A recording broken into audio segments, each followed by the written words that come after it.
Joseph Kabila, quand il a dirigé ce pays, en 2001, il avait quel titre académique? Merci beaucoup. Joseph Kabila avait plusieurs diplômes. Mon Dieu. Plusieurs diplômes. Vous-même, vous pouvez que soyez calme, vous ne soyez pas agité. Joseph Kabila avait plusieurs diplômes en formation militaire, des académies militaires connues du monde. 8 millions de dollars par année que Joseph Kabila touche sous forme de pension. Monsieur Joseph Kabila, moi je vais vous donner un conseil. Le Congo là ne vous appartient pas à vous seul. Ne soyez pas égoïste.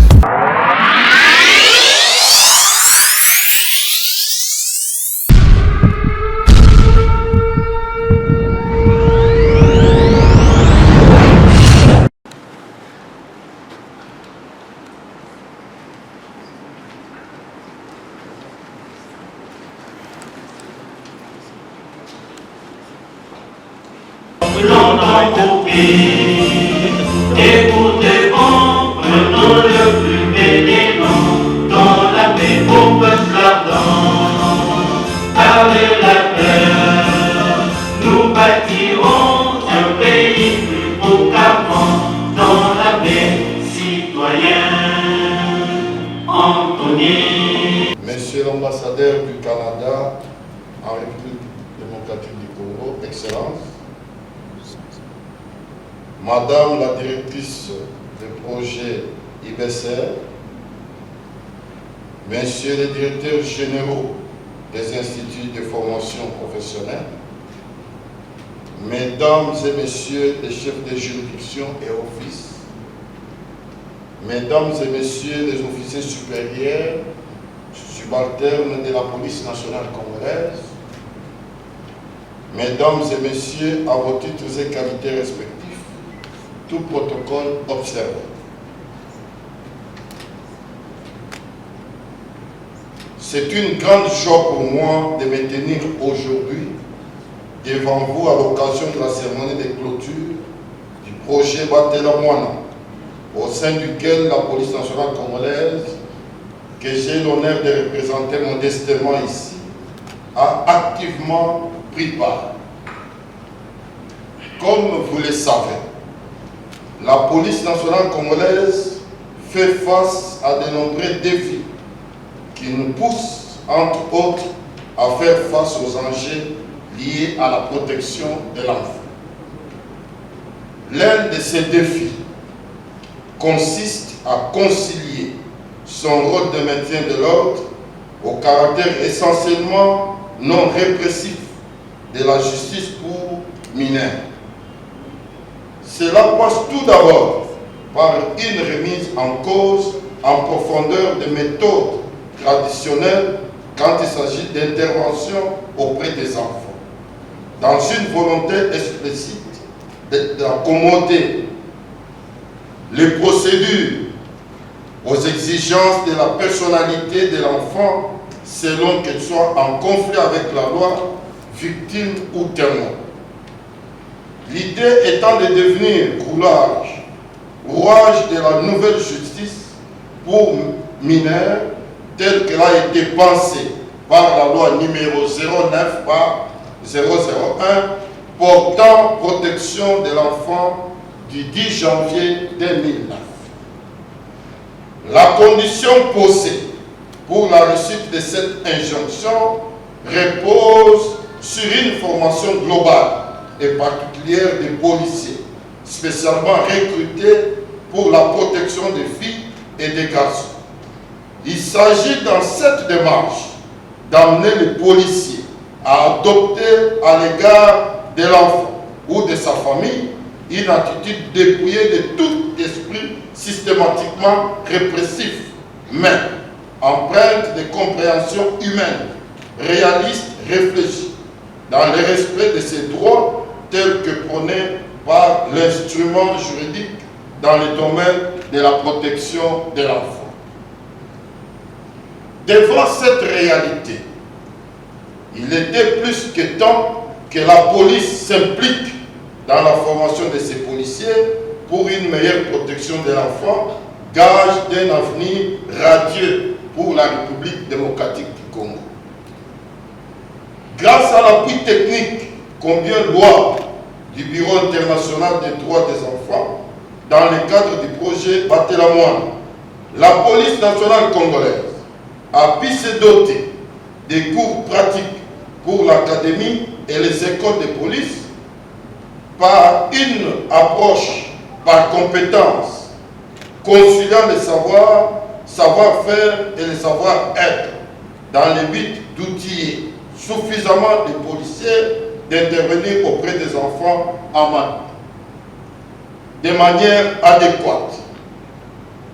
À ce jour, nous sommes fiers que la Direction générale des écoles et formations de la police nationale congolaise compte dans sa banque du personnel enseignant près de 90 formatrices et formateurs capables d'élaborer des programmes de formation et de dispenser des cours sur la protection de l'enfant qui ont été réalisés, modélisés et adaptés aux standards internationaux. Pour une protection efficace des droits des enfants, il faudra mentionner à ce stade que la police nationale congolaise n'est pas restée en marge. Elle a pris des directives pour l'intégration de ces cours dans les blocs programmes de formation, les rendant d'office obligatoires. De ce fait, l'appropriation et la durabilité des acquis sont garanties pour former davantage d'autres cohortes de recrues de la police. À chaque session de formation, j'ai vu des policiers complètement transformés dans leurs réflexions, attitudes et surtout sur la considération de l'enfant comme un acteur à part entière. Pour moi, en tant qu'observateur averti, c'est un motif de fierté. Car nous poursuivons cet objectif ultime de former des acteurs de changement au niveau communautaire. En effet, grâce au projet Batelamoine et à l'appui technique du Bureau international des droits des enfants, la police nationale congolaise a formé à ce jour près de 13 000 policiers, faisant de la police nationale congolaise le plus grand pourvoyeur en termes de personnel formé dans le cadre du projet.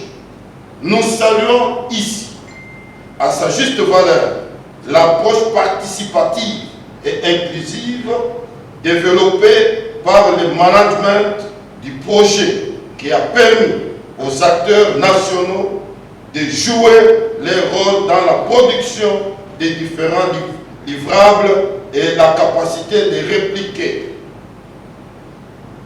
ces formations dans le respect de l'art.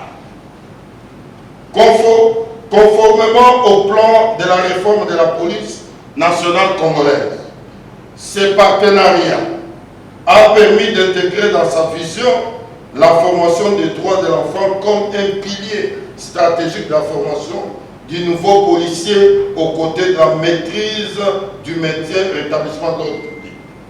Gestes et techniques policiers d'intervention et la lutte contre les violences basées sur les genres. Les défis sont énormes dans le secteur de la formation. Nous devons maintenir notre engagement pour la conjugaison des efforts afin de doter la police nationale congolaise des policiers bien formés dans le domaine de la protection de l'enfant. Bien que l'avenir doive conduire à une intégration encore plus parfaite des bonnes pratiques de la part de la police et à des évolutions beaucoup plus profondes, nous nous félicitons du travail abattu jusqu'ici par les différents acteurs du projet Batelamoine. Nous saisissons cette opportunité pour féliciter les chefs de projet et toute son équipe pour la qualité du partenariat qui a été fortement apprécié. La police nationale congolaise tient à remercier vivement les partenaires du projet Batelamoine. Je cite les ministres des Affaires sociales pour le pilotage de ces projets, l'ambassadeur du Canada pour avoir mis les moyens nécessaires pour la réalisation de ces projets, ainsi que tous ceux qui ont contribué à l'accomplissement de ce grand travail, combien remarquable et surtout crucial pour l'avenir de ce grand pays. À travers la protection de ce qu'il a de plus important, c'est-à-dire nos enfants. Au nom de Monsieur le Commissaire général de la Police nationale congolaise, que nous avons l'honneur de représenter modestement ici, j'ai dit et je vous remercie. Monsieur le général directeur de la DGF de la Police nationale congolaise, Madame la directrice des programmes de l'IBCR, chers partenaires de mise en œuvre du projet Batela-Moana, distingués invités à vos titres et qualités respectifs, Mesdames et Messieurs, bonjour, Mbote Nabino Banso. J'aimerais seulement souligner que pour Madame la directrice des programmes de l'IBCR, il est 4h15 du matin à Montréal. Donc, je ne sais pas si vous avez un bon café. Certainement, oui. Il y a à peine 2 mois que nous participions au dernier comité de pilotage qui annonçait déjà la fin du projet Batela-Moana, en compagnie de son Excellence Madame la ministre des Affaires sociales. Nous y sommes. C'est donc un honneur pour moi, dans le cadre de la coopération au développement du Canada en RDC, de participer à cet atelier officiel de la clôture du projet de renforcement des capacités des secteurs de la police, de la justice et des travailleurs sociaux, autrement appelé projet Batela-Moana, avec 3 axes qui sont présentés dans cette affiche ici, à ma gauche. Avec un début des activités boiteux dues à l'instabilité du personnel de terrain, les craintes avaient été vite dissipées et le projet avait pris une vitesse de croisière telle qu'aujourd'hui nous pouvons constater avec fierté la contribution qui a été apportée à l'amélioration du système de protection des enfants en RDC. Ce travail réalisé n'est pas que celui du Bureau international du droit des enfants, c'est votre travail aussi, c'est notre travail à nous tous, à toutes les parties prenantes à ce projet. Ainsi, permettez-moi de remercier tous les acteurs impliqués dans la mise en œuvre de ce projet. Le ministère des Affaires sociales, par le biais de la Direction des interventions sociales de protection de l'enfant et les différentes divisions des affaires sociales. Le ministère de l'Intérieur à travers la Police nationale congolaise et ses départements. Le ministère de la Justice par le truchement de la Direction de la protection de l'enfant et du service de documentation et d'études. Le Conseil supérieur de la magistrature, les écoles de formation, notamment l'INAFORGE, la DGEF et l'INTS Kinshasa. L'IBCR, bien entendu, et tous les acteurs de protection de l'enfant relevant de différentes ONG associées à ce bel exercice de renforcement de l'environnement de la protection de l'enfant.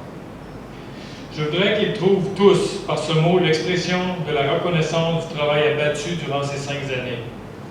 Vous remerciant tous, nous voulons particulièrement remercier son Excellence, Madame la ministre des Affaires sociales, pour le leadership dont elle a fait preuve, elle et ses prédécesseurs, dans le pilotage de ce projet. Grâce à leurs efforts, le projet atterrit de belle manière. Oui, 5 ans, mais elles n'ont pas toujours été faciles, car si elles sont vite passées, cependant, plusieurs défis et enjeux ont parsemé ce parcours. On peut citer à titre illustratif le climat politique lié aux élections de 2018, les conflits armés au Kasaï, en Ituri, au Grand Kivu, les 9e et 10e épidémies de la maladie à virus Ebola, la COVID-19 actuellement, mais le projet a tenu bon face à tous ces enjeux. Voilà une occasion de mettre en exergue la capacité d'adaptation non seulement de l'IBCR, mais aussi de tous les acteurs étatiques et non étatiques impliqués. Excellence, Madame la directrice du programme de l'IBCR, Monsieur le Général, Mesdames et Messieurs, Depuis 5 ans, différentes réflexions menées au cours des ateliers et des différents travaux par les experts de la police, du travail social et de la justice sont allés dans le sens non seulement de dégager une vision commune des interventions en faveur des enfants, mais aussi et surtout de mettre en place le dispositif nécessaire à l'amélioration du système de protection de l'enfant en RDC, autour du rôle et des responsabilités des acteurs des 3 secteurs précédés.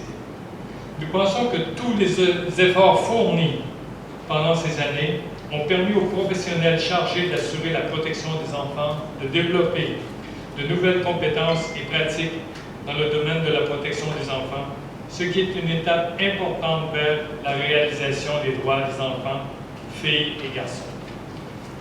Les résultats élogieux ont été atteints. Nous nous en réjouissons, mais cela appelle encore à la responsabilité de tous afin de capitaliser les 10 résultats et d'étendre sa portée. D'où la nécessité pour les différents acteurs clés et les responsables institutionnels de s'engager davantage afin de pérenniser les acquis du projet et de développer des stratégies propres en vue de les faire bénéficier à plus d'enfants et de professionnels dans le pays. Ainsi, pour donner du sens à tous ces efforts consentis dans la mise en œuvre, nous espérons que les différents ministères impliqués dans ce projet sont prêts à relever les défis que nous estimons majeurs à la suite de cette intervention. Nous citons l'appropriation du projet à différents niveaux, une large diffusion des modes opératoires par les services étatiques, un suivi et accompagnement des professionnels de différents niveaux pour le changement des pratiques. Excellente Madame la ministre des Affaires sociales, Monsieur le Général, Madame la directrice des programmes de l'IBCR, chers partenaires de mise en œuvre du projet Batela Moana, Mesdames et Messieurs, nous voici à la veille d'une nouvelle étape dans le processus de l'amélioration des pratiques et du renforcement du système de protection des enfants en RDC. Une étape qui donnera du sens à tout ce qui a été réalisé précédemment. Nous espérons que les uns et les autres sauront respecter leurs engagements afin de continuer à garantir les acquis de cette initiative, sa diffusion, sa pérennité pour le bien de tous les enfants congolais, filles et garçons, où qu'ils soient. Malton Domingue, Tosali et Longo. Distingués participants, à vos titres pris en considération, Mesdames et Messieurs, je suis très heureuse d'intervenir aujourd'hui devant vous à l'occasion de la cérémonie de clôture du projet Batela Moana, dont le gouvernement congolais, à travers mon ministère, a eu le grand honneur de piloter la mise en œuvre en étroite collaboration avec le ministère de l'Intérieur, Sécurité et Affaires coutumières, le ministère de la Justice et Garde des Sceaux, ainsi que le ministère du Genre, Famille et Enfants, avec l'appui technique du Bureau international des droits des enfants, IBCR en sigle. Si j'ai souhaité être parmi vous ce matin, c'est surtout et avant tout pour vous témoigner ma gratitude à vous tous, travailleurs sociaux, personnel de justice pour enfants, agents de la police spéciale de protection qui œuvrent au quotidien pour les enfants en assurant leur protection, leur éducation et leur développement. La loi n'a pas vocation à entrer dans le détail des pratiques, pas plus qu'elle n'est d'ailleurs capable à elle seule de faire évoluer les modalités. Nous sommes très marqués par l'approche du projet qui vise réellement le changement de mentalité dans les pratiques quotidiennes des policiers, magistrats et assistants sociaux dans le domaine de la protection de l'enfant pour constituer finalement un rempart de la société garantissant le respect de leurs droits et le développement harmonieux des enfants. Notons que les bonnes pratiques en matière de protection de l'enfant ont été fortement améliorées grâce à l'appui technique de l'IBCR dans le cadre du projet Batela Moana et constitue l'un des grands acquis de ce projet avec des résultats probants sur le terrain tels que le renforcement de la collaboration entre différents acteurs œuvrant au sein du système de protection de l'enfant, à l'occurrence les policiers, les magistrats et les assistants sociaux, la prise en compte de l'opinion de l'enfant dans toutes les étapes de la procédure, l'harmonisation des pratiques en matière de protection de l'enfant dans les services dédiés à la protection de ce dernier, enfin, l'intégration de bonnes pratiques dans les prestations des professionnels ciblés par le projet. Mesdames et messieurs, acteurs de la protection de l'enfant, faut-il aussi rappeler que ces résultats n'auraient pu être obtenus sans la participation active de chacun d'entre vous. Car c'est bien grâce à votre courage et l'abnégation dont vous faites preuve chaque jour dans le cadre de votre travail que les droits des enfants sont mieux protégés aujourd'hui. Tous ces efforts fournis par les uns et les autres et ce grand travail réalisé ne doivent pas rester vains, mais plutôt fructifier encore davantage à travers une mobilisation de plus grande ampleur pour redonner du souffle, de la force et du sens au combat pour la protection de l'enfant que nous avons entamé. Car il s'agit ni plus ni moins que de préparer l'avenir de notre pays et de protéger les droits de l'enfant. Malheureusement, il s'agit d'un projet qui s'inscrit dans le temps et l'espace. Ça aurait été duré. Voilà. Mais la problématique de l'enfant demeure une question structurante et indispensable qui doit jalonner les grandes réflexions stratégiques devant déboucher sur une politique nationale de protection de l'enfant. Cela signifie aussi que nous avons encore besoin de l'accompagnement de l'IBCR pour de nouvelles initiatives que l'on développera ensemble pour renforcer davantage les actrices et acteurs du système de protection qui sont encore demandeurs de capacitation. Quant au gouvernement congolais, que j'ai eu l'honneur de représenter dans le pilotage de la mise en œuvre du projet Batela Moana, qui s'inscrit dans la vision du chef de l'État, Félix Antoine Tshisekedi Tshilombo, qui fait de la protection de l'enfant son cheval de bataille, d'autant plus que le Congo de demain est entre les mains de ces derniers. Ainsi, notre gouvernement se félicite avant tout des résultats obtenus et s'engage résolument à multiplier les efforts pour pérenniser les différents résultats obtenus dans le cadre de ce projet.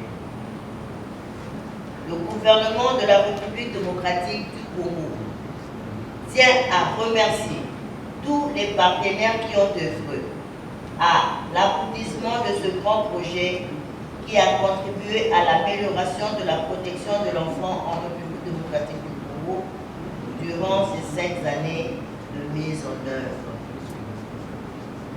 Nous saisissons cette opportunité pour témoigner de notre reconnaissance et de nos remerciements au gouvernement congolais, à toute l'équipe du projet et aux parties prenantes pour le travail abattu.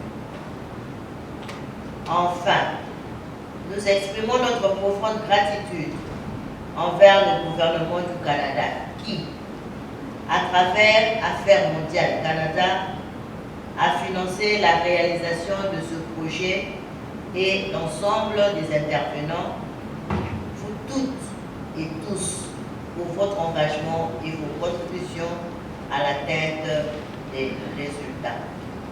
Je vous remercie. Qui va contenir les présentations des résultats, les perspectives et les témoignages qu'on va devoir avoir de personnes bénéficiaires, ainsi que la remise symbolique de livrables qui ont été produits. Il y aura les amis de l'INTS aussi qui vont nous présenter une scénette ici sur la protection de l'enfant. Il y aura un plaidoyer qui sera fait par les enfants et la remise de certificats de la meilleure participation féminine qui sera faite aussi avant de clore cette activité. Je vous en prie. Acteurs, actrices du système de protection de l'enfant à l'RDC au terme de ce projet. Comme vous pouvez imaginer, c'est vraiment offrir une rétrospective de 5 années de mise en œuvre. C'est de présenter et partager les principaux résultats obtenus du projet. C'est de remettre officiellement la publication du projet et partager les expériences des praticiens acquises au cours de la mise en œuvre dans chacun des 3 secteurs. Et diffuser aussi les messages de plaidoyer qui seront faits par les enfants à l'endroit des autorités ici présentes. Autorités ici présentes. En fait, je voulais mentionner un élément important qui me tient vraiment réellement à cœur, ce qui veut dire que le résultat qu'on a eu à obtenir dans le cadre de ce projet est la contribution de tout un chacun ici présent. Vous trouverez dans les livrables vos mots, vos phrases, vos interventions qui sont traduites dans les trousses, qui sont traduites dans les modes opératoires. Et aussi, si nous avons réussi à atteindre ces résultats, c'est grâce à la participation de toutes les autorités ici présentes qui ont ménagé aucun effort pour essayer de produire réellement, non pas seulement des résultats, mais aussi des changements. L'ensemble des résultats de ces projets a été mis ou produit dans un rapport public qui vous sera distribué d'un moment à l'autre, où nous retraçons les grandes étapes du projet, les grands résultats et certaines analyses sur les réalisations de ces projets. Alors, comme vous pouvez l'entendre, au regard de notre objectif principal, c'est vraiment de vous offrir un bilan de la mise en œuvre et que voir ces principaux changements et écouter ces messages des enfants. Alors, sur la rétrospective, quelles sont les grandes étapes qu'a parcouru ces projets Battez la main? Nous en avons 6. La première, c'était la mise en place des cadres de gouvernance du projet. Et à cette époque, c'était les premiers pas engagés par le projet pour rencontrer les différentes autorités du pays, les autorités contre-contact, tant du ministère de l'Intérieur et de la Sécurité par le CCRP, la police nationale, le ministère des Affaires sociales et de la Sécurité et de l'Intérieur. Après la mise en place de ces cadres de gouvernance, le projet a institué le comité de pilotage et les comités sectoriels qui se sont mués à la suite au groupe de travail multisectoriel qui regroupait les experts et représentants des ministères et directions et services impliqués dans le cadre de ces projets. La deuxième grande étape de ces projets a été de procéder à un état de lieu. Cet état de lieu nous a conduits dans le plus profond de la République pour aller évaluer réellement les besoins en formation, les besoins des professionnels en service, et cela a aussi impliqué une large consultation, à ce compris les enfants qui ont donné leur point de vue sur les attentes, de leurs attentes par rapport au projet. Et je retrouve beaucoup de visages, même à cette époque nous n'étions pas encore dans les projets, mais je retrouve beaucoup de visages qui ont été dès le début de ces projets et qui sont avec nous en ce jour. Nous vous saluons et félicitons pour votre implication. La troisième étape, c'était l'élaboration de stratégies de plaidoyer, des suivis d'évaluation et aussi des organisations de voyage, d'échange et d'études. Ça a été un des piliers stratégiques de ces projets, de développer une stratégie plaidoyer qui contenait toutes les actions possibles à mener pour arriver à obtenir des décisions, des directives, des arrêtés ministériels. Et pour ce faire, je tenais réellement à remercier le ministère des Affaires sociales. Je revois encore l'ancien directeur de cabinet, professeur Mugabouchaka, qui nous a accompagnés largement dans la prise de l'arrêté ministériel rendant obligatoire le mode opératoire ou les procédures pour le secteur social. Je remercie ici le directeur général de la DGF qui s'est impliqué activement pour prendre des directives rendant le cours tant au niveau de l'académie que des écoles de police qui aujourd'hui nous offrent une garantie de durabilité de ces instruments produits par FU.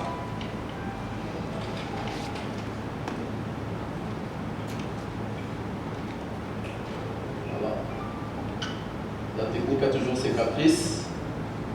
Alors la quatrième étape, ça a été celle de la diffusion, l'élaboration des modes opératoires de trousses de formation. Cette diffusion à travers la République. Et ça a été un moment fort pour le projet qui est intervenu pratiquement à la troisième année, du fait que il y a eu beaucoup de retards qui ont été pris la première et la deuxième année, mais la troisième, il y a eu une accélération. Et les acteurs ont contribué valablement pour définir des trajectoires consensuelles et en plus élaborer des contenus de trousses qui devaient correspondre aux assistants sociaux et aux policiers et aux magistrats. Et là, c'était quelque chose de très, très capital.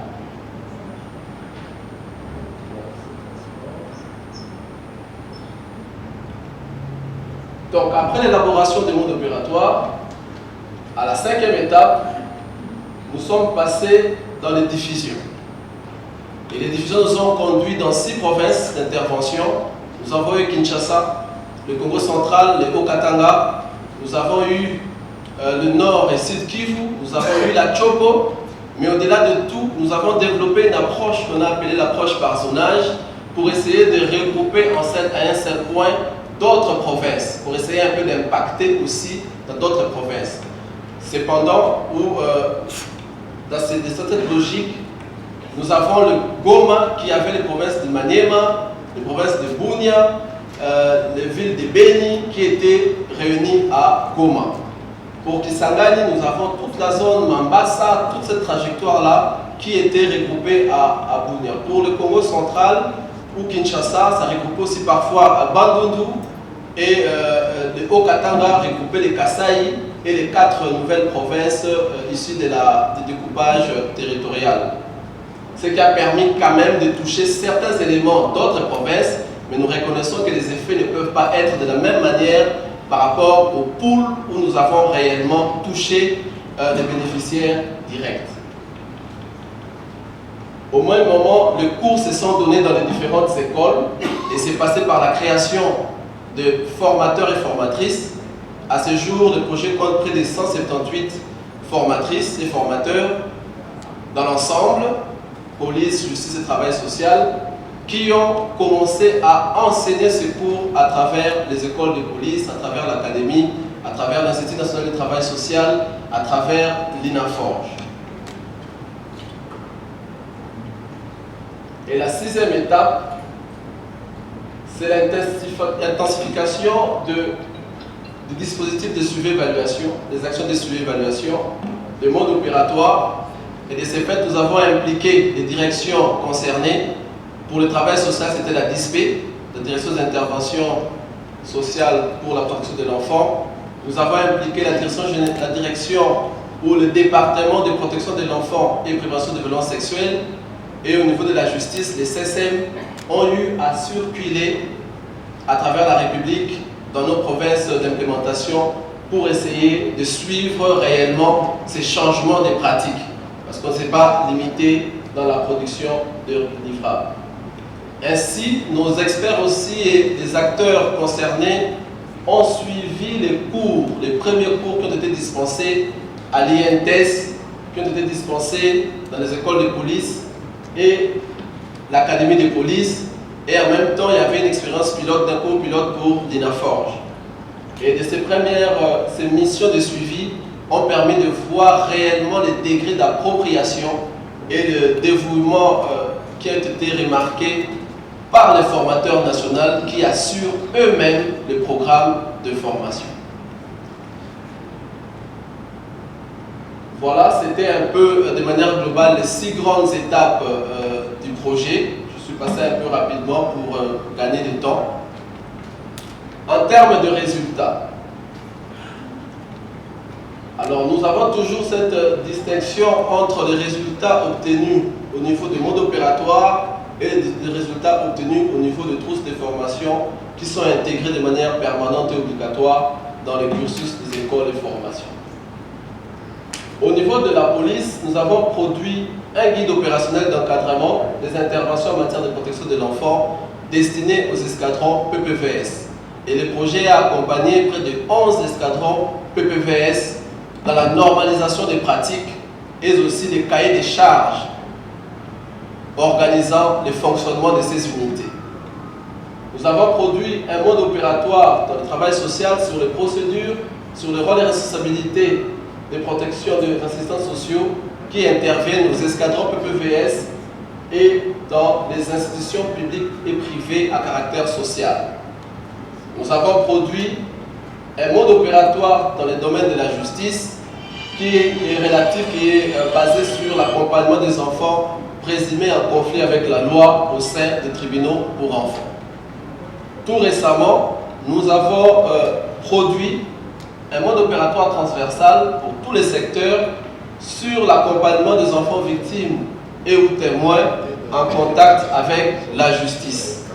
Et ça, nous avons fait la dernière diffusion, c'était au mois d'octobre, comme le plan de travail le prévoyait. Au niveau de trousses, nous avons développé un cours sur le droit de l'enfant et les pratiques adaptées à l'enfant. L'accent a été mis surtout sur les compétences, sur le développement des compétences, sur la combinaison du savoir-être et du savoir-faire, au-delà des aspects théoriques qu'on a toujours eu dans les différents cours. Ainsi, au niveau de la police, nous avons produit 2 cours. Un cours destiné à l'académie de police, c'est une trousse approfondie destinée aux OPJ. Et nous avons produit un cours destiné au recul de la police. Nous étions très heureux d'entendre dans le discours du directeur général de la DGF que le cours de la protection de l'enfant ou le domaine de la protection de l'enfant est aujourd'hui un des piliers stratégiques qui est contenu dans le programme de formation du policier. Tout policier qui passe dans les écoles, à l'académie, doit avoir des notions de savoir comment interagir avec les filles et les garçons. Et ça, c'est un élément très marquant dans le cadre de la mise en œuvre de ces projets.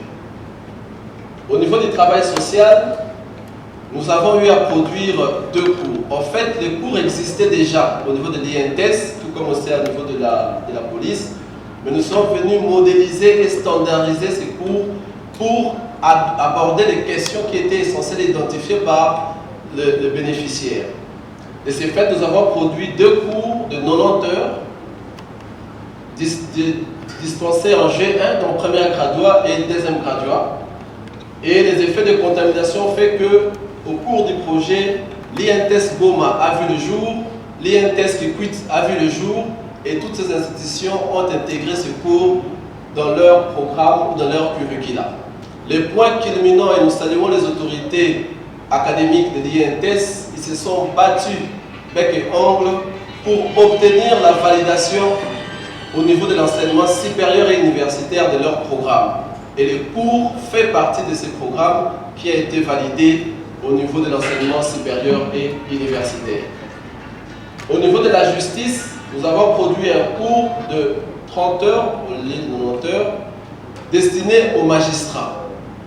L'expérience est assez douloureuse. Nous avons les formateurs, nous avons le matériel, nous avons les outils. Malheureusement, l'INAFORGE peine encore à fonctionner à 100%, ce qui est fait qu'on a fait juste un cours pilote avec l'INAFORGE, mais nous espérons que dans les jours à venir, l'institution va prendre son envol pour pouvoir dispenser à tous les magistrats qui fréquenteront cet institut. Au niveau des changements ou des résultats, nous avons à ce jour 973 intervenants, dont 297 femmes qui ont été sensibilisées sur le mode opératoire de 3 secteurs confondus. Nous avons pu produire dans le cadre de ces projets un logiciel qui est logé au niveau du département de protection de l'enfant, le commissariat général, qui sont en contact avec les 6 escadrons pilotes qui génèrent les statistiques en temps réel et avec une connexion Internet dans les cadres de cet appui. Nous avons près de 105 assistants sociaux qui ont été affectés de manière permanente dans les escadrons PPVS et les tribunaux pour enfants. Et la grande innovation, c'est la permanence sociale, et c'est le commissaire général qui a pris une directive instituant les permanences sociales au sein des escadrons de la police. Je voulais ici saluer la chef de division du Nord Kivu, le chef de division du Congo central, qui n'ont pas hésité à la première instant de placer, d'affecter réellement pour donner vie à cette initiative, les assistants sociaux qui devaient collaborer de manière directe avec les policiers et dans les bureaux des policiers. C'est pas facile qu'un OPJ donne de la place à l'assistant social pour jouer un rôle avec l'enfant. Mais ça a été fait grâce à vos implications. Au niveau de Trousse, donc, toutes les structures appuyées par les projets ont développé un cours. L'intérêt, c'est que le cours, on les a développés avec les bénéficiaires. C'est comme ça que je disais au départ, vous trouverez dans les Trousses vos mots, vos phrases, vos orientations, vos recommandations qui sont reprises dans ces documents produits ensemble. Les structures formatrices comptent aujourd'hui 178 formateurs. Je vous épargne les détails.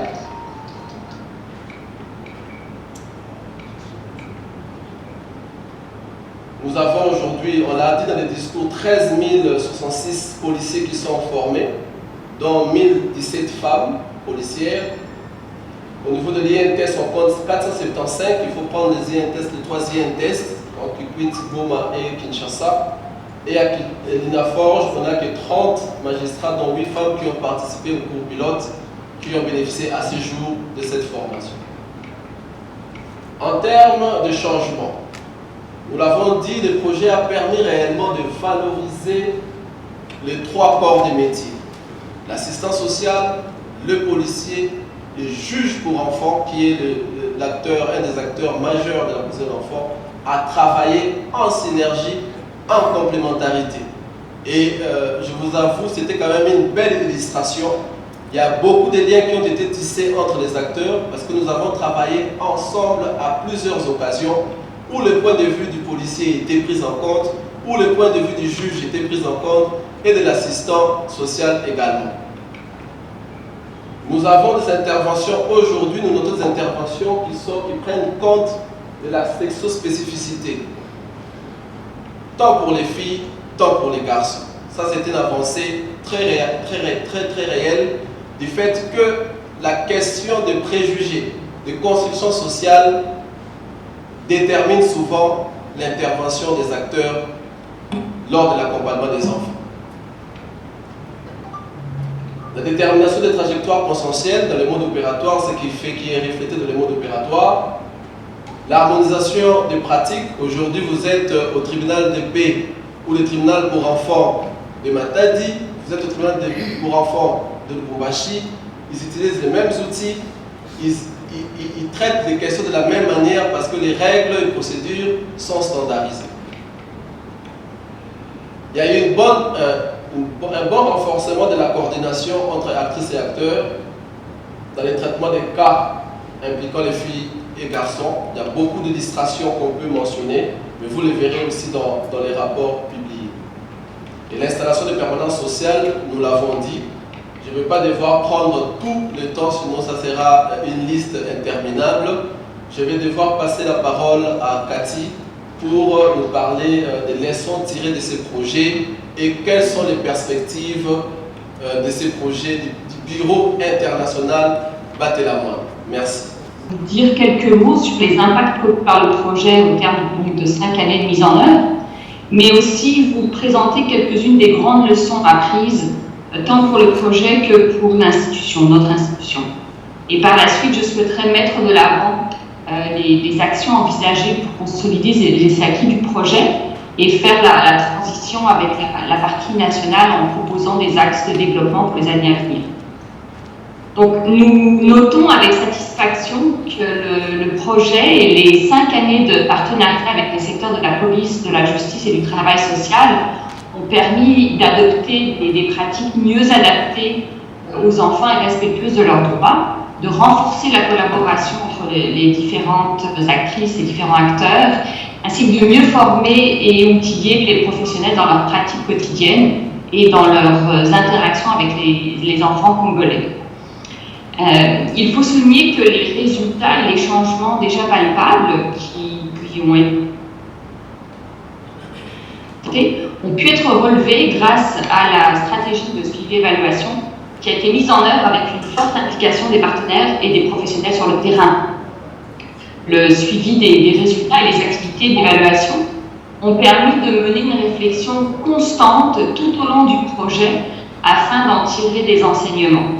Et certaines grandes leçons ont été retenues. Nous avons tout d'abord remarqué qu'une large diffusion des modes opératoires permettait une meilleure application et une meilleure appropriation de ces outils par les professionnels visés. La diffusion a en effet permis de mobiliser efficacement toutes les parties prenantes en favorisant une appropriation collective et en assurant l'application générale des bonnes pratiques en matière de protection de l'enfant. Les différents acteurs du système de protection de l'enfant ont ainsi pu se familiariser avec les fonctions et les responsabilités de tout un chacun. Et le projet a également constaté que la diffusion inclusive des modes opératoires avait également favorisé les interactions entre les secteurs pour leur permettre de travailler de manière collaborative et de mieux coordonner leurs interventions. Nous avons également noté que l'initiation d'un dialogue et la mobilisation effective des institutions et autres autorités contractantes du programme ont permis d'assurer la pérennisation et la consolidation des acquis du projet.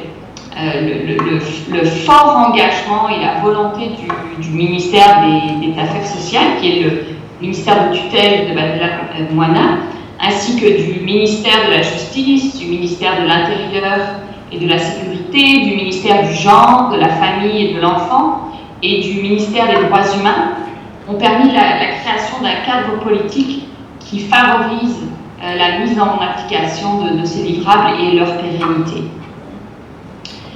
Il est important, je pense, de mentionner que l'alignement des interventions sur les politiques nationales était vraiment un facteur important dans l'appropriation et la durabilité des acquis. Les politiques fixent les priorités nationales ainsi que le cadre général des interventions dans le domaine de la protection de l'enfant. Donc, garantir l'alignement des actions menées sur les orientations stratégiques des politiques nationales de chaque secteur visé par le projet est un gage de pertinence et favorise la mobilisation et l'implication des autorités compétentes. Au-delà de ça, d'autres enseignements ont pu être tirés, notamment en matière de plaidoyer politique, comme l'a mentionné Daribert tout à l'heure. Celui-ci devait tout d'abord viser les institutions et la direction des écoles de formation. La mobilisation du commissariat général et de la direction générale des écoles de formation de secteurs ciblés a en réalité entraîné la formulation de directives garantes de la pérennité des résultats et de l'ancrage institutionnel du projet. Et de plus, le maintien de points focaux dans le cadre du plaidoyer politique a réellement été très important, puisque celui-ci est finalement un gage de constance. Nous avons également tiré de nombreux enseignements en ce qui concerne la participation féminine. Il est important ici de noter que le plaidoyer revêt une importance majeure, non seulement pour augmenter le nombre de femmes présentes lors des ateliers et des espaces de coordination, mais aussi pour favoriser des changements structurels qui visent in fine un renforcement de la participation qualitative des femmes au sein du système de protection de l'enfant. Nous avons remarqué que travailler avec des organisations féminines et les positionner comme porte-voix projet de ces messages est très efficace pour favoriser les passerelles avec le projet et identifier des femmes susceptibles de participer à ces activités. La valorisation des opinions des femmes ainsi que leur prise de parole est, à mon sens, primordiale afin de permettre que les actions et les interventions aient également une incidence sur l'égalité femmes-hommes et filles-garçons en RDC. Enfin, il est important de retenir que la dernière leçon de ce projet fait référence à la diversité des outils de formation, notamment le recours au format audiovisuel, ce qui a permis de renforcer l'efficacité des trousses de formation.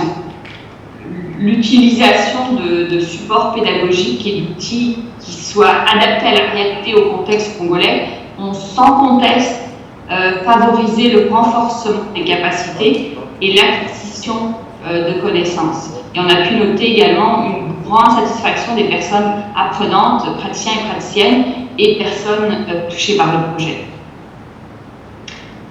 Outre les quelques leçons que je viens de vous mentionner, certains points sont pertinents à préciser, notamment en matière d'approche transversale qui, selon l'IBCR, sont des indicateurs de réussite dans des projets d'envergure tels que Baté-La-Moana.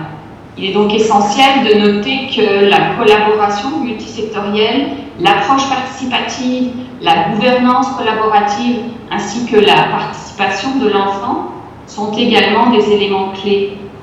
Les actrices et acteurs visés par le projet doivent pouvoir contribuer activement au renforcement de leur capacité, et ceci de manière permanente et durable.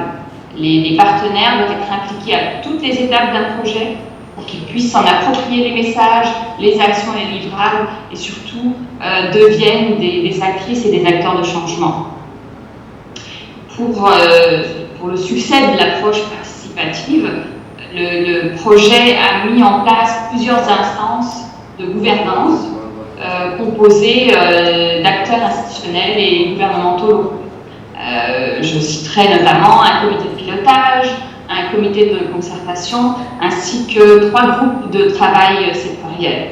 Au niveau de la participation de l'enfant, elle doit être valorisée et favorisée au sein de chaque projet, concernant directement ou indirectement des enfants, et ce, conformément au principe directeur de la Convention relative aux droits de l'enfant. Et au terme de ces 5 années d'apprentissage, je dois dire que nous avons collectivement, en tant qu'institution, tiré de précieuses leçons concernant la participation de l'enfant, notamment la mise en place d'instances consultatives régulières, mais aussi pour rendre compte aux enfants ou l'intégration d'organisations de la société civile, de parlements d'enfants, qui permettent de renforcer le leadership des enfants, ainsi que leur capacité à revendiquer leurs droits et l'accès aux services sociaux de base. Il me fait ainsi plaisir de vous énoncer que nous entrons désormais dans la phase de transition à la partie nationale. Donc c'est ici que l'IBCR, non sans émotion, se retire du projet, mais comme nous l'avons mentionné à quelques reprises, il ne s'agit pas de la fin de Baté-La-Moana pour autant. Plusieurs points ont pu être identifiés pour pérenniser les acquis du projet et généraliser les changements observés, notamment l'engagement politique et le suivi évaluation. Il est en effet capital d'institutionnaliser la durabilité des acquis du projet à travers des directives et des engagements gouvernementaux, mais il est également primordial d'habiliter les partenaires locaux à faire le suivi de ces changements dans les pratiques professionnelles. Donc, dans une optique de durabilité des acquis du projet, nous souhaitons insister sur l'importance de poursuivre les actions de plaidoyer pour renforcer l'application des modes opératoires, pour assurer un appui aux structures de formation des 3 secteurs impliqués, tout en favorisant l'extension des cours créés dans le cadre du projet. Il faut également promouvoir un dialogue constant avec les enfants afin de prendre en compte leurs perspectives, leurs expériences et leurs opinions pour, in fine, un système de protection qui soit adapté à leurs intérêts, à leurs besoins. Et sans oublier, il faut accorder une centralité à l'intégration du genre et à l'égalité femmes-hommes dans les services, dans les interventions et les mesures institutionnelles. Pour conclure, nous pouvons dire qu'au cours de ces 5 dernières années, le projet Batela Mwana a contribué, je pense, de manière significative à l'amélioration du système de protection de l'enfant en République démocratique du Congo, en favorisant l'adoption de directives, d'arrêtés ministériels et autres mesures institutionnelles consolidant les droits reconnus aux enfants, et en particulier aux filles, et en renforçant les compétences et les connaissances des actrices et acteurs clés de la protection de l'enfant congolais. Batela Mwana a permis de générer des changements majeurs en faveur des enfants du pays. Leurs droits sont mieux respectés, ils sont mieux accompagnés au sein des institutions de police, de justice et des services sociaux, et sont in fine mieux protégés au quotidien. Le Bureau international des droits des enfants espère et souhaite avoir l'opportunité dans le futur de poursuivre son action et sa collaboration avec le gouvernement congolais dans le renforcement du système de protection de l'enfant. Je vous remercie. Votons. Sans plus tarder, je vais devoir accorder la parole, inviter ici respectueusement le président Serge Kachama pour un petit mot de témoignage de 5 minutes sur les changements observés dans les secteurs de la justice. Et cet espace que vous m'accordez pour donner ma perception en fait du projet, et notamment en ce qui concerne le secteur de la justice. Donc, je m'appelle Kachama, et lorsque le projet a commencé en 2015, j'étais président du tribunal pour enfants de Kinshasa. Et donc le projet se termine aujourd'hui, mais je suis toujours là, mais je ne suis plus au tribunal pour enfants. Mais vous voyez bien que l'IBCR a une manière de faire pour valoriser toutes les compétences et les mettre à profit pour mettre en place et faire évoluer le projet. Et je voudrais bien dire que ma perception, c'était d'abord en 2015, quand on nous annonce qu'il y a un nouvel opérateur du domaine de l'enfant qui arrive, qui s'appelle Bureau international des droits de l'enfant. Qu'est-ce qu'on sait là? Encore un autre opérateur, parce que nous sommes dans ces domaines depuis assez longtemps. Mon général, vous vous rappelez, vous étiez encore au camp de Fungula, on n'était pas encore général à l'époque, lorsque la police appréhendait les vagabonds, on les a menés à la place où il y a le commissariat général de la police nationale congolaise, et nous intervenions auprès du général, c'était colonel à l'époque, pour le compte du service de documentation et d'études du ministère de la Justice, pour récupérer toutes les personnes âgées de moins de 18 ans afin de les orienter vers des centres d'hébergement social.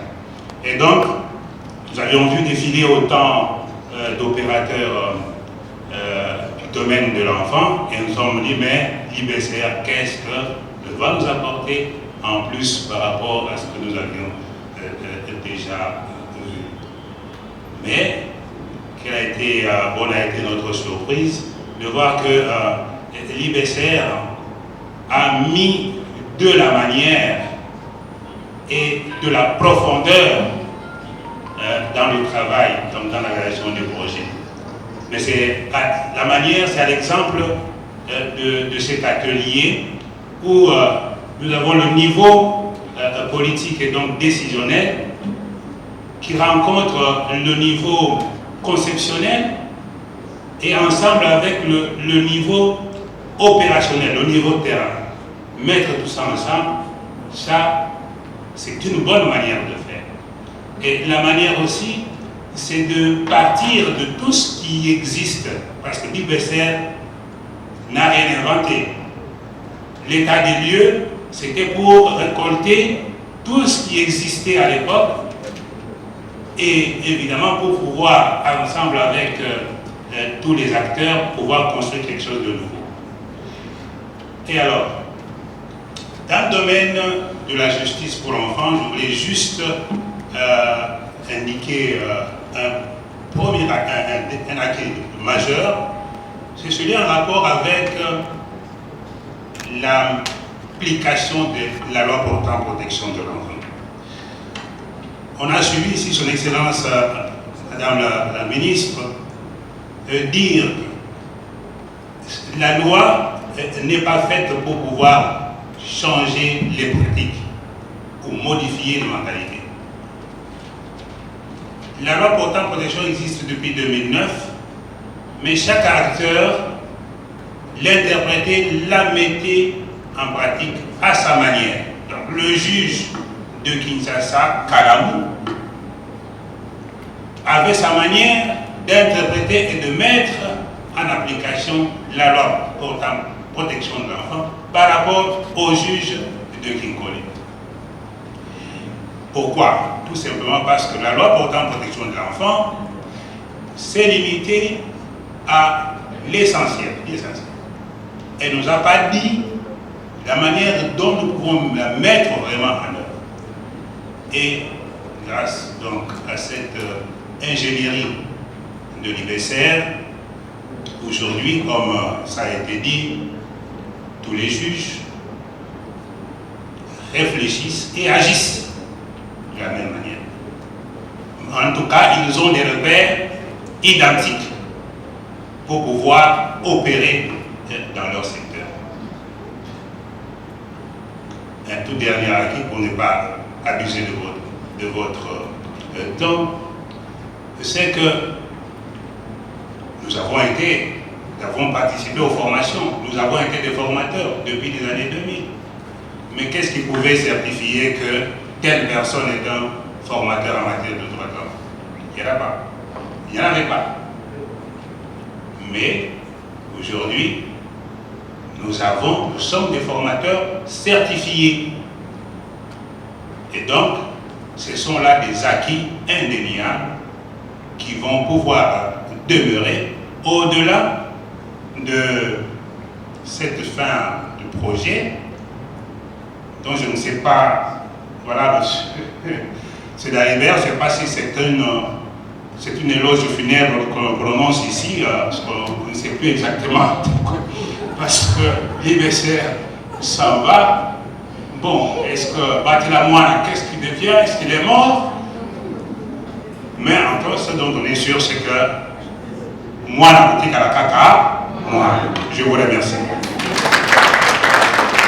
Ainsi, j'invite les enfants pour l'instance de plaidoyer, des messages de plaidoyer à l'égard de toutes les autorités qui sont présentes. Merci. Les autres encadreurs pour l'initiation à la participation des enfants. Donc, en préparation de cet atelier de clôture du projet Batela Moana et dans le cadre de la participation des enfants, les enfants et en particulier les enfants porteurs ont voulu se faire leur opinion de la mise en œuvre de ce projet, donc avoir une perception à eux de ce qu'a été la mise en œuvre de ce projet par rapport aux bénéficiaires directs. Et pour ce faire, nous les avons accompagnés dans une petite enquête. Nous sommes descendus sur 3 sites. Premièrement, au niveau de la police de protection de l'enfant et de violences sexuelles, ici à Kinshasa, au niveau du tribunal pour enfants de Kinshasa-Gombe, mais également au niveau de la sous-division Kinshasa des affaires sociales. Et nous avons pu interviewer environ 6 policiers, 2 assistants sociaux et un juge pour enfants. Alors, je vais vous présenter très rapidement un petit résumé des résultats qui ont pu ressortir de ces différentes interviews. Tout d'abord, ils ont constaté que sur les 6 policiers interviewés, 4 avaient connaissance du projet Baté-la-Moana. Sur les 6, seulement 4 avaient connaissance du mode opératoire. Ils ont également remarqué que les policiers ont formulé en fait des recommandations pour l'amélioration de ce projet, et les policiers, dans leur majorité, ont demandé à ce qu'on puisse renforcer les moyens logistiques, financiers et techniques afin d'améliorer leurs conditions de travail et les services qu'ils offrent aux enfants. D'autres, par contre, n'ont misé que sur plus de formation. On constate également que, de manière générale, les policiers ont une connaissance suffisante sur le mode opératoire et le projet, mais que cette connaissance est de moins en moins, disons, pertinente ou soutenue quand on descend en grade. Donc plus haut, plus gradé le policier, mieux il a des connaissances sur le mode opératoire, mais quand on descend un peu plus bas, les policiers n'ont pas des connaissances vraiment soutenues sur le mode opératoire et ces différents éléments. On a également constaté que certains OPJ ignoraient totalement le mode opératoire, ce qui est quand même assez frappant. Alors par rapport aux juges, après interview, ils ont relevé certaines difficultés qu'ils rencontrent dans l'exercice de leur métier, dans les services qu'ils offrent aux enfants. Notamment le fait que lorsqu'ils font la remise à parents, lorsqu'ils remettent les enfants aux parents en attente du jugement, il y a des parents qui ne reviennent plus avec les enfants, et les victimes font des va-et-vient et ils se plaignent. On remarque que très souvent, ce sont ces mêmes enfants qui vont récidiviser à plusieurs fois, ils vont commettre des exactions, et à chaque fois les parents ne ramènent pas les enfants. On a également noté que les juges pensent que les changements apportés par ce projet Baté-la-Moana, et qu'avant, un juge personnellement a témoigné qu'avant, elle ne prenait pas vraiment en compte le droit de l'enfant dans l'exercice de ses fonctions, mais à travers le projet Baté-la-Moana, elle a commencé à prendre en compte l'intérêt supérieur de l'enfant dans ce qu'elle fait comme travail. Mais les juges ont également plaidé pour des moyens financiers pour les tribunaux pour enfants. Par exemple, il est arrivé qu'il y a des enfants, des jeunes filles qui se présentaient devant le juge, mais la jeune fille est en période de menstruation et les juges étaient obligés de sortir l'argent de sa propre poche pour payer ce qu'il faut à la jeune fille afin de la mettre à l'aise avant de pouvoir discuter. Alors, avec les assistants sociaux, la principale difficulté qu'ils ont relevée, c'est le fait qu'il n'y a pas de moyens de transport, moyens de mobilité, et il y a absence de communication entre les assistants sociaux du public et du privé. Et les changements qu'ils ont observés, c'est que le mode opératoire a permis d'uniformiser les pratiques en matière de travail social, ce qui fait que même que ce soit à Kinshasa ou Lubumbashi ou Goma, les assistants sociaux plus ou moins font le même travail et offrent le même service aux enfants.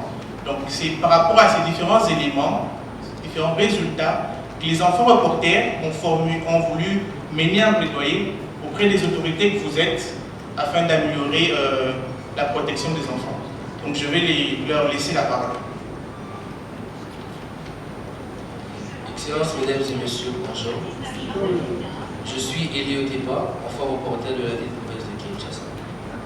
Au nom de tous les enfants, nous tenions à remercier tous les acteurs qui ont contribué à la réussite de ce projet. Sur base de ce qu'a exposé Carmen, nous demandons aux décideurs qui couvrent la police, les assistants sociaux ainsi que la justice, pour les policiers, d'accroître le nombre des formations pour les policiers, tout en insistant sur la police de protection de l'enfant. Chez les assistants sociaux, d'augmenter le nombre d'assistants sociaux et la formation sur l'accompagnement psychosocial des enfants victimes ou en conflit avec la loi. Dans la justice, nous demandons à ce qu'il y ait renforcement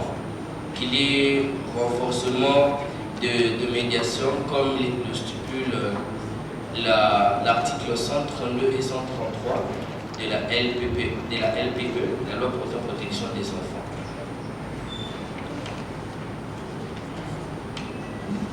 Bonjour, je suis Abigail Mwabé, enfant reporter de Kinshasa. Chers décideurs, aujourd'hui en République démocratique du Congo, à Kinshasa, un nombre accru d'enfants sont dans la rue. Ils sont délaissés et exposés à toute forme de danger. Et cela les pousse à commettre des actes qu'ils n'ont pas forcément souhaités. Engagez-vous aujourd'hui et agissez demain pour stopper l'accroissement de ces enfants et surtout, protégez-les. Merci. On fait formation wapi maman. Les télés dans moi nous tout parce que nous faisons formation comme dans le col yo maman.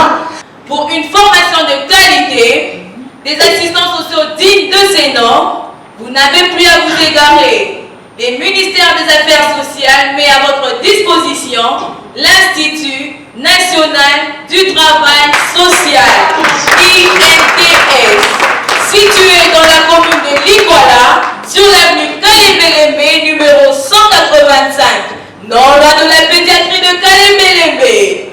Grâce à son partenariat avec l'IBCR, dans l'appui du projet Batela Mwana, nous avons bénéficié d'une formation académique du cours intitulé Droit et pratiques adaptées à l'enfant. Depuis que le projet a débuté, depuis 2015, et que quand vous faites la petite comparaison entre ce que nous avons connu, prenons de l'an 2000 jusqu'à aujourd'hui, il y a un grand changement. Un grand changement qu'il faut reconnaître. Nous avons travaillé dans cette ville de Kinshasa, pas seulement comme commissaire provincial, mais nous avons débuté dans cette ville comme OPJ. On est devenu commandant commissariat, commandant district et commandant ville de Kinshasa. Aujourd'hui, nous sommes à la tête d'une grande structure de la police nationale congolaise pour la formation. Mais les constats faits de 2015 jusqu'à aujourd'hui, nous étions dans cette confusion. On ne savait pas généralement avec des policiers, excepté quelques cas, qui pouvaient s'imaginer que quand on arrête l'enfant, on interpelle l'enfant. Comment on peut se comporter vis-à-vis de celui-ci. Batela, moi, n'en a pas créé, n'a pas amené une nouveauté en ce qui concerne la réglementation ou les lois de la République. Mais cette structure s'est fondée que sur l'arsenal que nous avons dans notre pays. Il s'agit de la formation, de la sensibilisation. Il y a des juges qui plairaient ici. Il s'est posé la question, est-ce que c'est un deuil pour l'IBCR ou bien il faisait au réseau final. Mais moi je vous dis, nous ne pouvons pas enterrer cette structure. l'IBCR. L'IBCR a largement aidé notre pays. Moi et les amis qui m'accompagnent dans la formation, nous sommes les vrais bénéficiaires. Nous avons formé plus de 12 000 hommes. C'est pour la première fois que la police nationale congolaise forme les gens. Et ces jeunes gens, les cours de Batelamon ont été alignés dans notre bloc programme, ce qui constitue quand même quelque chose d'avantage par rapport aux anciens policiers qui n'apprenaient pas ça. Et nous sollicitons à nos amis de ne pas disparaître, qu'ils demeurent avec nous. Pour répondre aux enfants, soyez rassurés qu'au nom de M. le commissaire général de la police nationale congolaise, que nous avons la chance humblement de le représenter ici. Nous vous confirmons, nous allons faire un effort pour que dans toutes les écoles de la police, y compris l'académie, que ces cours soient obligatoires. Et aujourd'hui, ça fait partie des cours qui sont alignés au concours des candidats à l'Académie de la police. Vous comprenez l'importance que nous accordons à cet enseignement. L'ambassade du Canada pour la collaboration avec la République démocratique du Congo. Je voudrais remercier la police nationale pour son intervention.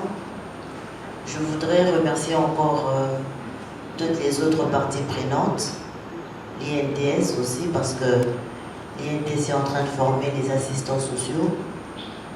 Et pendant les 5 ans, ce projet a donné un résultat palpable. Aujourd'hui, les enfants en situation difficile sont récupérés et bien traités. Je sais que bien que ce projet est en train de se terminer aujourd'hui, mais demain, nous aurons encore avec l'ambassade du Canada un autre projet qui va toujours aider la nation congolaise. À cela, je déclare clos et la fin du projet. Merci.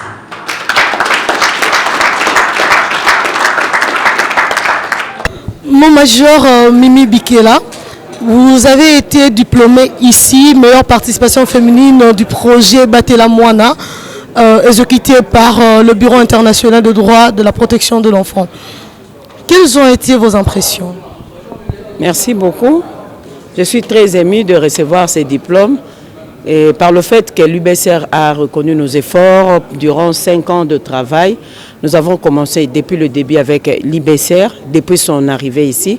Et aujourd'hui, nous sommes arrivés à terme et je ne peux que remercier l'UBCR pour avoir reconnu nos efforts. En fait, 5 années d'exécution pour le projet Batela Mwana par l'UBCR sont assez suffisantes pour la République démocratique du Congo ainsi que pour le bénéficiaire. Bon, on ne peut pas parler de suffisance parce qu'il y a encore beaucoup à faire. Mais l'IBCR, son apport a joué un grand rôle parce qu'il y a eu une transformation par rapport à notre façon de travailler, parce qu'il a contribué dans la formation par un cours spécifique, comme je peux dire, de protection de l'enfant. Et ce cours a été vraiment très utile par rapport à nos services. Et cela a été une grande contribution de la part de l'IBCR. Et s'il faut dire un mot par rapport à ces projets Batela Mwana, à tout le personnel de votre corps policier qui n'ont pas encore bénéficié de cette formation? Bon, je souhaiterais que dans les jours à venir, si le projet va revenir, qu'il pense à une formation, à étendre la formation au niveau de toute la République. Parce que là, il n'y avait que des provinces qui représentaient. Parce que ce n'était pas partout dans la République. Il y avait quelques provinces qui étaient dans cette expérience. Et puis, à la prochaine occasion, donc, je crois que ça serait pour toute la République. Et cela va amener un beau résultat. Bonjour Maître Daribert. Bonjour Madame. Ça a été aujourd'hui la clôture plutôt du projet Batela Mwana à Kinshasa.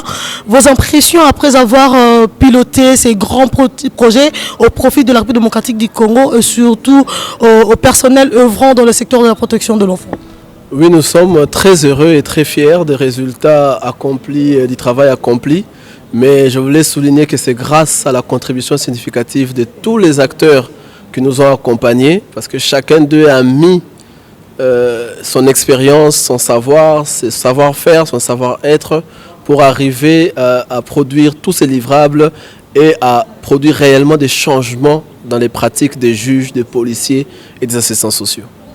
Nous avons suivi la directrice de l'IBCR qui venait de nous préciser plutôt le retrait de l'IBCR en République démocratique du Congo en insistant que ce n'était pas le retrait du projet Batela Mwana. Que devons-nous retenir par cette phrase? Au fait, le projet Batela Mwana devra toujours vivre.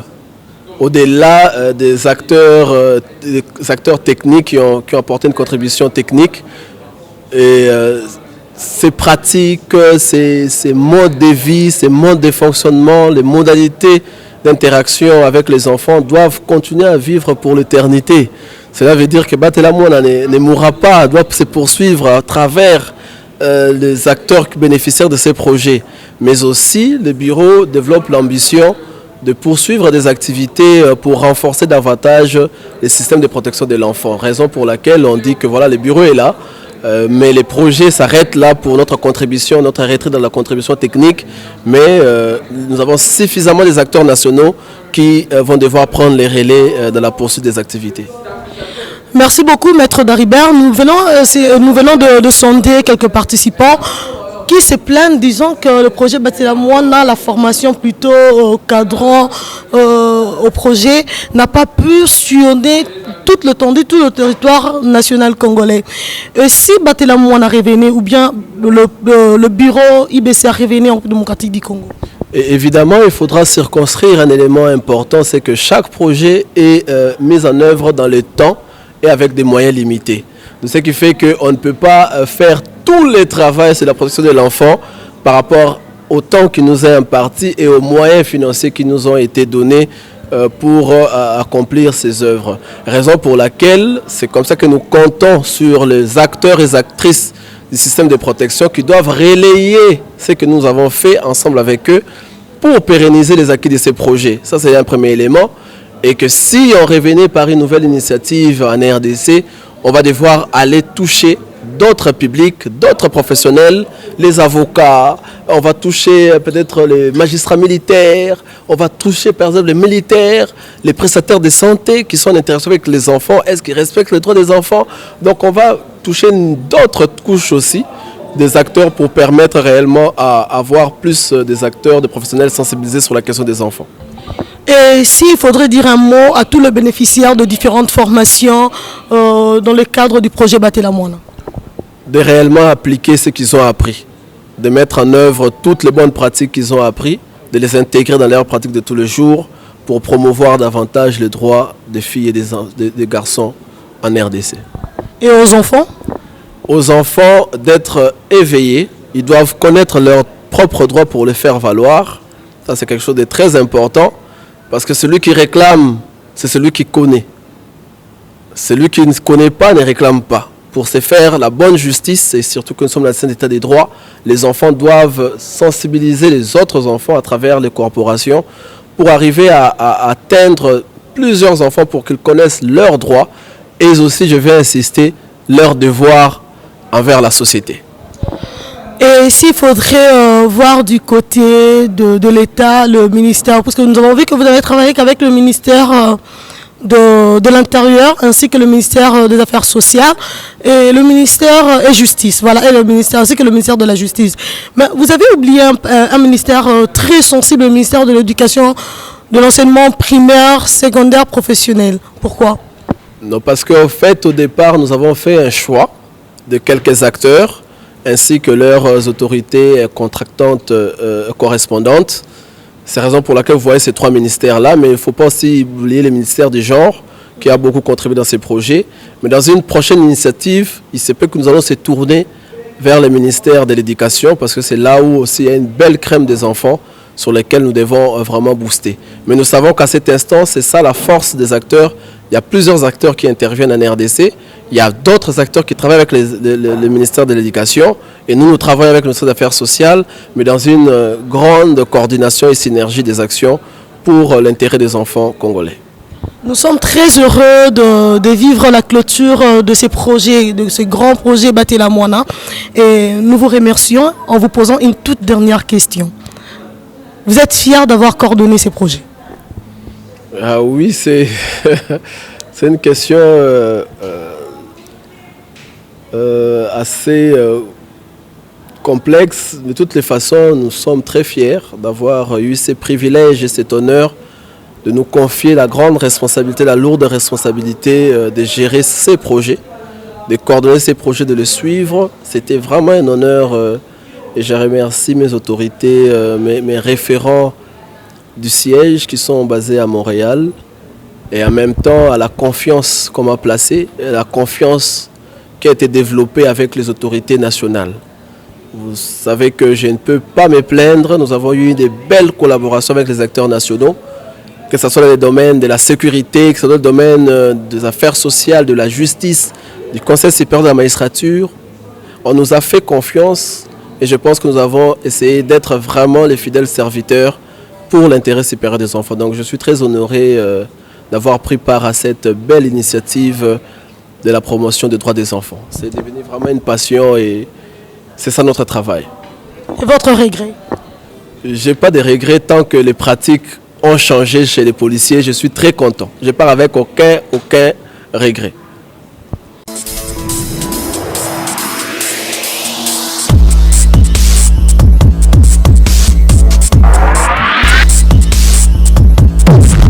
Joseph Kabila, quand il a dirigé ce pays, en 2001, il avait quel titre académique? Merci beaucoup. Joseph Kabila avait plusieurs diplômes. Mon Dieu. Plusieurs diplômes. Vous-même, vous posez que soyez calme, vous ne soyez pas agité. Joseph Kabila avait plusieurs diplômes en formation militaire, des académies militaires connues du monde. 8 millions de dollars par année que Joseph Kabila touche sous forme de pension. Monsieur Joseph Kabila, moi je vais vous donner un conseil. Le Congo là ne vous appartient pas à